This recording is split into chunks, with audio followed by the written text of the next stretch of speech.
तो सबसे पहले हम आपको दिखाते हैं ब्रजेश पाठक क्या कह रहे हैं। हमें अच्छी तरह याद है फर्रुखाबाद की घटना। फर्रुखाबाद में समाजवादी पार्टी की सरकार थी।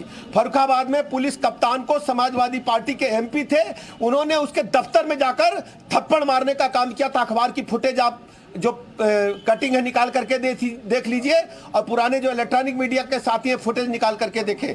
दूसरी बात, समाजवादी पार्टी लोहिया वाहिनी के कुकृत्य को हम लखनऊ के लोग कभी नहीं भूलेंगे। जब लोहिया वाहिनी के गुंडों ने हजरतगंज सीओ को बोनट पर टांग करके हजरतगंज में एसएसपी के बंगले के अंदर गाड़ी को घुसा दिया था, कोई कार्रवाई नहीं होती। समाजवादी पार्टी को, खासकर उनके मुखिया को बिल्कुल भी हक नहीं है इस बात की करने का। भारतीय जनता पार्टी निष्पक्ष, पारदर्शी एवं स्वतंत्र चुनाव की हमेशा पक्षधर रही है और हम सब संविधान को मानने वाले लोग हैं। समाजवादी पार्टी मैं कह सकता हूं गुंडे, माफिया, मवाली, लुच्चे, लफंगे, इन सबको प्रमोट करने वाली, पुष्पित पल्लवित करने वाली, इनको आगे बढ़ाने वाली पार्टी है।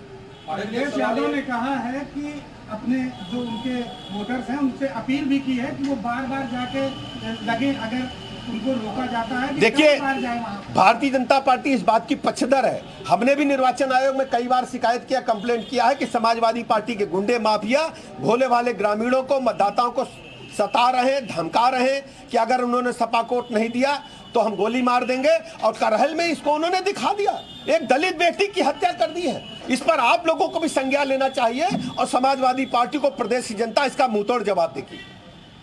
ये भी कहना है कि जो है आईडी देख के जो है भगाया जा रहा है, जैसे मुसलमान है। देखिए, मैंने आपको बताया कि समाजवादी पार्टी के लोग जो कार्यकर्ता हैं बुर्का पहन करके महिलाओं के भेष में वोट डालने का काम कर रहे हैं और चुनाव आयोग में हमने शिकायत की है।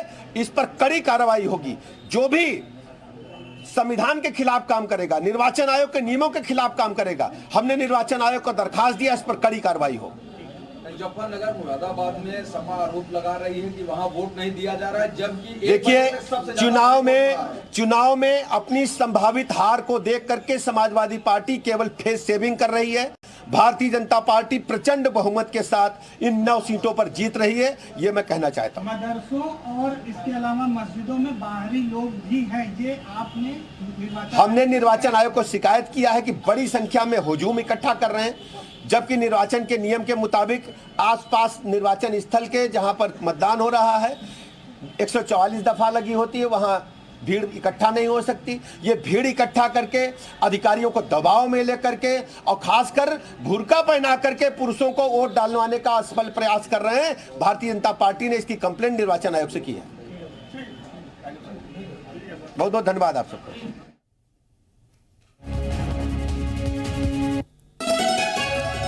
तो उप मुख्यमंत्री ब्रजेश पाठक को आप सुन रहे थे। उन्होंने समाजवादी पार्टी पर एक बार फिर से निशाना साधा और यहां तक कहा कि पुरुष जो मतदाता हैं कुछ मुस्लिम बाहुल्य इलाकों में जहां पर आज वोटिंग हो रही है, वहां पर पुरुष मतदाता, महिला मतदाता बन के बुर्का पहन करके वोटिंग करने के लिए पहुंचे। ये उप मुख्यमंत्री ब्रजेश पाठक का आरोप है और जो आरोप बीजेपी पर लगाए जा रहे हैं उस पर साफ तौर पर कहा है कि चुनाव आयोग स्वतंत्र है और स्वतंत्र तौर पर काम करता है। यहाँ पर फ्री एंड फेयर इलेक्शन हो रहा है, ये अधिकारियों पर दबाव बना रहे, ये आरोप लगाया है ब्रजेश पाठक ने समाजवादी पार्टी पर। सपा गुंडों को प्रमोट करने वाली पार्टी है, गुंडों और माफियाओं की पार्टी है, ये अधिकारियों पर दबाव बना रहे हैं।